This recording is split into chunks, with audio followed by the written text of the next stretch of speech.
And now we are going to bring on just a woman who I think made an incredible transition from being a player to being a broadcaster. She's literally on every single possible show and every possible role on ESPN. So let's bring Monica McNutt back to the stage, okay? And we're good. I can't wait to be on first take fucking with you. I know, right? Isn't that cool? That was so good.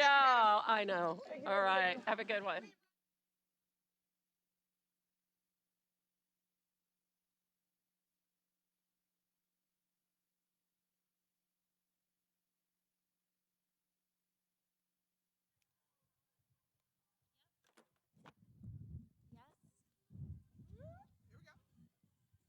Testing. Hey.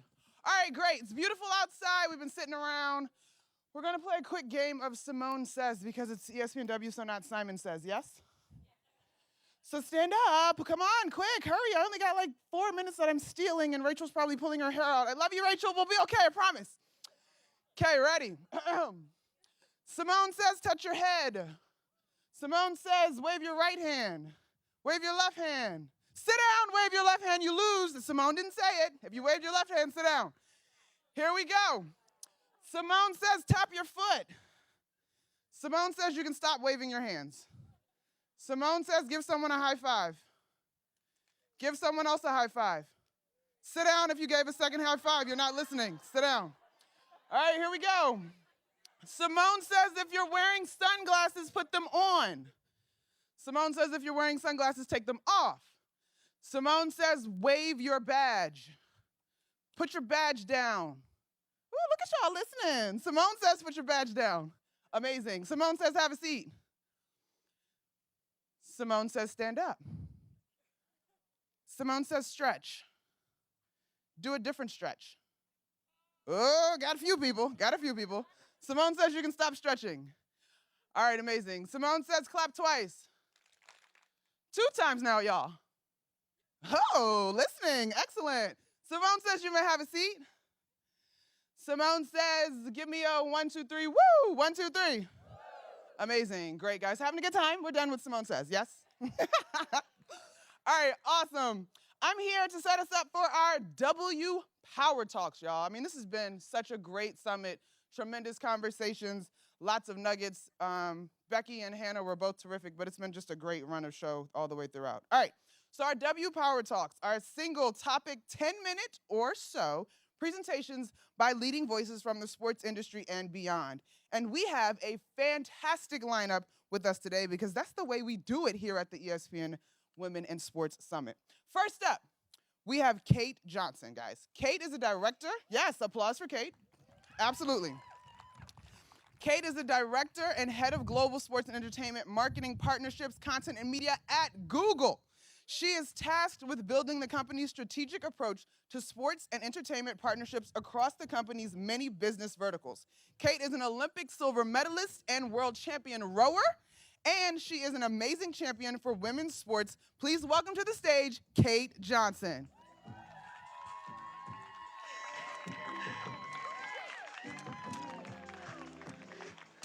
Hey guys. It is so good to see you guys, and I wanted to give a big shout out to everybody that's online because I was with those guys last year online. This was me exactly a year ago, running as a fundraiser to raise funds for the American Cancer Society. So being with you guys today is actually incredibly special to me and really important to me because this is a family, as we all know, and it's so good to be back amongst my sisters. Today I want to unpack, though, kind of like the polished piece of what we see, both from an executive point of view, right? Like, this is me, sure, from a career perspective. And also I want to unpack what you see from a sponsor perspective, from a brand perspective, and actually dig in a little bit deep into what goes into the making of those partnerships and those brand moments for us. I am an Olympic medalist. I'm a mom, I'm a wife, I'm a sister, I'm a daughter. And I've had a long career in sports marketing. I started at IMG. I went on to Visa to run the global sponsorship marketing team there. And then most recently, in the last 3 years, I've been at Google, and it's been incredible. And I'm a very proud breast cancer survivor and warrior. But this is the me, and trust me, when you go through something like cancer, you go back to your origin story, right? This is the me that I am true to all the time. This is the me that I think about in my career when things get tough. Really good at straight lines, not so good at hand-eye coordination sports, was cut from everything, soccer, basketball, anything involving a ball, I did not excel at. Straight lines was my jam. I've learned out early on that I love being an underdog. Love it. I thrive. Like, if you tell me I'm behind, I'll work harder to catch up. And I asked a lot of questions. Always was asking questions. Why am I not allowed in that AP math class? And then found my way into it, whether I deserve to be there or not. But as a young person, I was also really in love with the idea of becoming. What did I want to be when I grew up? And so, I had my poster of Mia Hamm on the wall, for sure, but I also had my poster of executives on the wall. And in particular, I had a poster on my wall that was created by a number of female executives at Wieden & Kennedy, who created the If You Let Me Play campaign. Growing up in Portland, Oregon, as a young woman, still hadn't found my sport yet. I found myself rowing on the Willamette, and the first time ever, this Nike campaign in the mid-90s really spoke to me. It was the first time I felt like a brand was calling me out and saying, you can decide what you want to become. You do not have to fit a mold. And fast forward, I was very fortunate to be a rower. Rowing was added to programs across the country, actually, in order to instill Title IX compliance. Women's rowing was added to UCLA, to Berkeley, to Michigan, to University of Texas, which is a defending national champion, to really balance out the numbers. A women's rowing team can field 30 plus, 40 plus women, and so where you had a lot of really big men's programs, you had women's rowing programs, men's football programs, I should say. You had women's rowing programs. So I went to Michigan on a full scholarship, which was incredible, and I really was there to build something from the ground up. When I arrived, Michigan had never been invited to an NCAA national championship or at all, and by the time I left, we were second in the country. But also while I was there, I had my eyes on the Olympics. I wanted to become an Olympic athlete. And in 2004, I did just that. I made the 2004 Olympic team, not without a lot of setbacks and broken bones and all the rest. And that's a conversation for a different time. But what I will say is I was a part of the 2004 women's team, which was the first time we'd won an Olympic medal in 20 years. From that moment onward, every games after, we started a winning streak that only just ended. So we had a 12-year winning streak where the Team USA women never lost. And it was fed by these colleges across the country that were just building the pipeline of collegiate female rowers to go into the women's Olympic national team. And we've become the most winning team, men's or women's, in rowing history. So I'm very proud of that. And the reason I'm kind of sharing that all with you is that obviously women's sports is incredibly personal to me. It's defined my career. I mean, it has sat at the center of the decisions that I've made. I don't just specialize in women's sports. Throughout my career, I've worked across all types of different properties. But obviously, this one is near and dear to my heart. And so taking advantage of talking to this audience, of this captive audience of just incredible human beings and women and leaders and men, I couldn't pass up the opportunity to call on all of us to solve what still needs solving. And I don't want to, it's been an incredible year, right? And I want to go through those moments. It's been an incredible year globally, not just in the US, right? So Team USA, right, brought home the gold medal at the World Cup just at the end of September. Google, along with ESPN, we became the first global partner of FIBA and of the Women's World Cup, but we also aired than ever before on live television here in the US with ESPN. Over in Australia and down under, we had cricket at the start of the year setting unbelievable records. The last time the Cricket Women's World Cup was on, they multiplied the audience by 16 times. I mean, think about that in just a short period of time. Barcelona broke the 99ers, Julie and Cindy's record for the most attended female football game. And I say football because it is the universal word for soccer. And then they broke it again in April. I mean, come on. I mean, so we're having this incredible moment. And then we know the GOAT, and I was there, and I will never forget this moment. But she set a record for ESPN in the final match. 7 million people tuned in for her final set, breaking ESPN's 43-year history in airing women's just tennis in general. And that's what she deserves. And then, of course, there's the Euros, the Wembley friendly between the Lionesses, the Lady Lionesses, and Team USA sold out in under 24 hours. I mean, people are hungry for women's sports. They want to be there. I mean, yes, it's coming out of COVID, but we want to be there to cheer these women on and be with them in person. Sorry, hold on. This one gets me really excited. We've also seen this incredible rollout of new companies, new media content companies, women's advocacy organizations. You saw Steph present earlier, and aggregating of women's rights with Athletes Unlimited. I mean, all of these things, right? No two are the same. Everybody's fighting for their piece because there's more than enough room for all of us to actually solve for what we need to solve for in women's sports. So it's been incredible. And yet, and this is where I'm going to get my BJK extra credit, a la Julie, I am an advisor on the Women's Sports Foundation. I could not get through this presentation without reinforcing what we've already heard as part of the Project 9 panel. Girls still have fewer high school sports participation opportunities than the boys did 50 years ago. I mean, we should just pause there and think about that. That's insane. That's insane. And I know we all know this, and so I'm not sharing new numbers with you guys. We know that this is in part driven by these numbers, right? And so yeah, we're trying to fit women's sports into what was effectively constructed for men's sports. It's kind of this structure that, we're having to fight and elbow our way into. And thankfully, we have innovators in this space that are looking for other ways because the female fan is different, and Flora's going to talk to you a little bit more about that after this.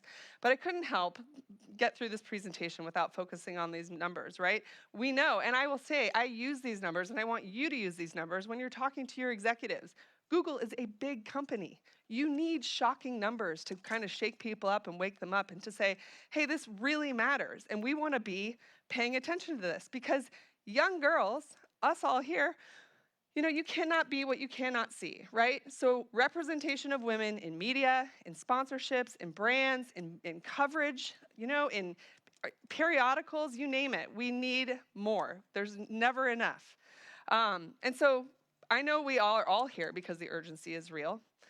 I am celebrating all the incredible moments that we've had, but I feel like it's in that moment where things are going so well that we then have to double down. Like, we cannot get complacent, right? And so that's where we all come in. I believe in this room, we have the ability to solve for this. Like, this room, the power of this room and the people online to sit here in the seat that you're sitting in thinking about the job that you have, whatever part of the cycle that's in, you have a unique responsibility to ask the tough questions, to ask and think about where you can push your company, your organization, whatever it is, to have the impact as an individual in changing this. Because the cycle it's ridiculous, and it's really hard to change. And yet everybody here together, if we own each of our bits, can solve for it. And that means like elbows out, ladies and gents, in big ways. And I wanted to unpack a little bit about how I've done that throughout my career. And, best form of flattery is copying. So like, please take the playbook, at least from the brand side. And I would love your playbook in other ways too. When I began at Visa, we started with looking at where we could solve for the cycle, which was really on two ends of the spectrum. It was in kind of athlete wages through our talent program and the athletes we signed, and then it was certainly through the brand partnerships that we formed. Visa has been a 30-plus year global partner of the Olympic movement. They built their global brand off the back of the Olympics, off of the back of the FIFA World Cup. Scale, reach, frequency, it's important. It's important to brands, right? That's why they enter into men's sports. That's why a huge majority of spend goes into men's sporting moments, is because of the reach. However, the product, right, is the athlete. And stories, especially in women's sports, are more important now than ever before. And the power is in the athlete's hands, right? And so what we did is we kind of audited our Team Visa athlete program and right-sized it.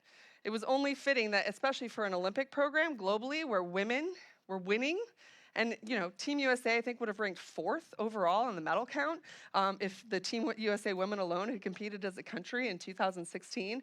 So it was only right that actually more than 50% of our Team Visa athletes were women. We also had an MFN, which mandated that everyone was paid the exact same across Team Visa. You can implement MFNs for talent. So once we kind of got that house in order, then we started looking at our deals. And it was in 2019 with the Women's World Cup coming up, and this was pre-Cindy. So thank God for Cindy, as we've all heard. But in 2018, we were kind of looking ahead to the Women's World Cup, and we decided we wanted the 2019 Women's World Cup as part of our FIFA partnership to be Visa's most activated women's event ever, hands down. I mean, we like united the entire company around this initiative, from sales to tech to just, general marketing. And we began with a conversation with Team USA. We came in to want to do a deal with the women, and yet, at that time, you could not decouple the rights. There was zero discussion around just doing a women's deal. It was a non-factor, couldn't do it. All right, okay, so the next question was, fine, I'm coming here to you to have this conversation because we want to sponsor the women. How do I make sure then at least 50% of my sponsorship dollars, at least, are going to the women's team? Well, we can't do that either. We pushed and we pushed and we pushed and we pushed.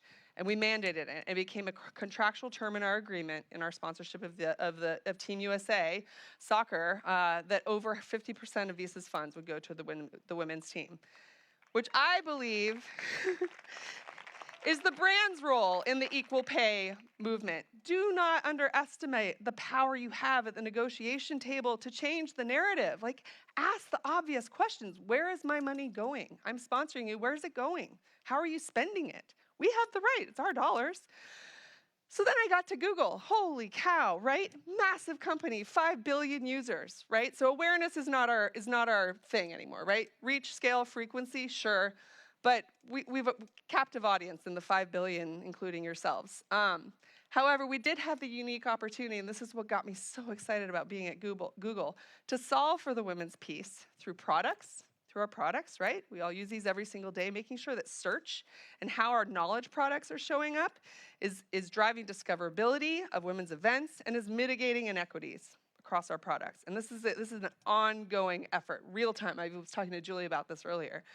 Our media investments, it's incredible, right? Google is a series of multiple companies in one. On the media side, we actually aggregate our cross-product area spend so that when we go and have conversations, we can actually think, along with ESPN and Disney, how do we want to unlock more for women's sports? And then same thing with partnerships, brand partnerships and storytelling. It was time for us to go deeper. And I was very fortunate, this table over here, that before I got to Google, this work had already begun. There were people, and Google's got this ethos of great ideas. If you see a problem, fix it. Come from anywhere. There was already an amazing group of women working on this before I got to Google. So it was easy to step in and help lift the team together. And so with our audit, we looked at our brand partnerships, which were mostly one-offs. They were short-term moments. We'd done stuff within NWSL. We'd done stuff with the WNBA, but we were in for a hot second, and then we were out again, right? Same thing with our media spend. We were looking at how much money we were spending in men's, and we were like, okay, we've got to right-size this. We have work to do here. And like I said, our knowledge products reflected the world, but they definitely sometimes overlooked women. And so we put out some public commitments after our audit and after taking our executives through the plan. And we made the commitment that we were going to ensure our product experiences are now equitable across men's and women's. And like I said, this is an ongoing effort. It takes like all hands on deck to keep this going. We wanted to direct our media spend to contribute to an increase in women's content on air, and we actually put a number against that. Over the next 3 years, and this started in 2020, we wanted to see 300 more hours on air that Google was uniquely responsible in contributing to for women's sports. And we wanted to do longer term, more strategic partnerships. And so, and Carrie Tatlock's in the audience with the NBA, we decided to begin with the W. It was the 25th anniversary of the WNBA when we started in 2021. And I'm so proud to say that our work in long-term strategic partnerships at Google, period, began with women's sport and with the WNBA. And together with ESPN, and this is the other thing I would say, steal this playbook. Come at these partnerships not as just a two-party conversation, but a three-party conversation. In these conversations, it's Google, it's the NBA, and it's ESPN together, figuring out how do we get more content, how do we air more games together. And it's been our recipe for how we kind of move forward into all of our various conversations. And so we're just getting started at Google. There's so much more to see in this space. I'm super proud of our FIBA partnership, our 50/50 Shorts partnership with ESPN. Content is everything, and you're going to hear again Flora talk about this. We've got to expand the opportunities to engage with women, right? It can't just be linear TV, right? And we've added we're at 285 hours and we're only 2 years into this. So we're crushing our own goal.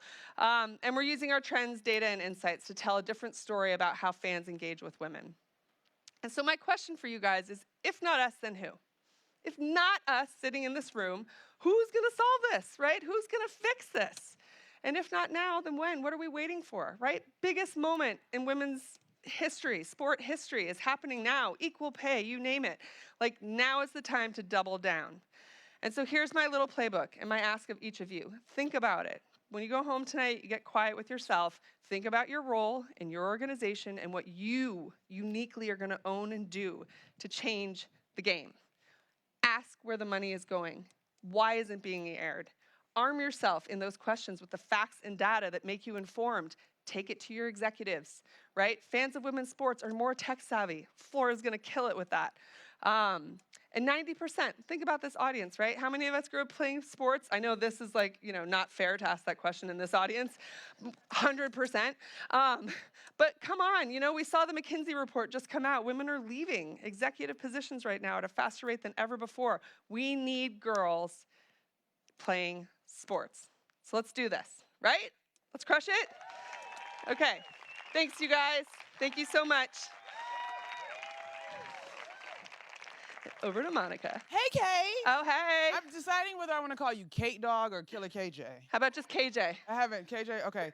There's one thing I have to edit that you just said, though. Put the question on your notepad or write it in your cell phone. And remember to ask tomorrow, because tonight, DJ Elixir is going to have us turn up and celebrate the amazing summit that we've been enjoying. But I do have these very important questions for you, KJ. As one of the hosts of WNBA Studio, I loved our partnership with Google, particularly when we would get to the search trends. Yep. And they would be up 150%, 200%.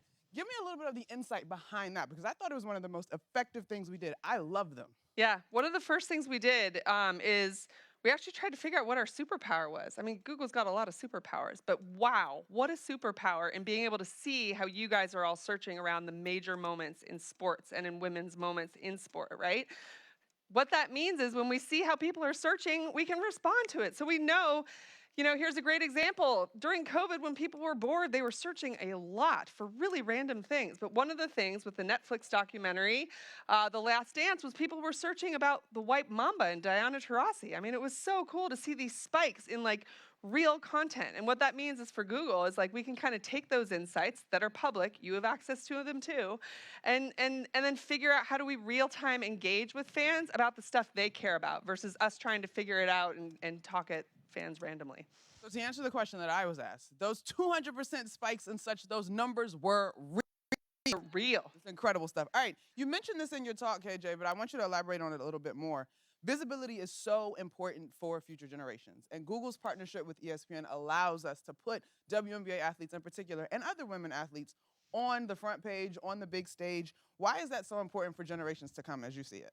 I mean, it's what I said in my earlier slide. If you cannot see it, you cannot be it. These young women need to see it, and it comes in all forms. We know that younger audiences are not watching linear television. And so that's why Flora's going to give us the playbook for how to reach these fans and these younger audiences in different ways. We're looking at it from a different partnership perspective too, working with The Athletic to make sure that we're covering women's events differently, right? But we're writing about these women's events, ones that aren't in the mainstream. I think it's about variety, and I think it's about just the distribution of content and information in all different forms and meeting audiences where they are versus where we think they should be. KJ, y'all, one more time. Thank you, Kate Johnson. Thanks, you guys. Thanks, Monica. That was amazing.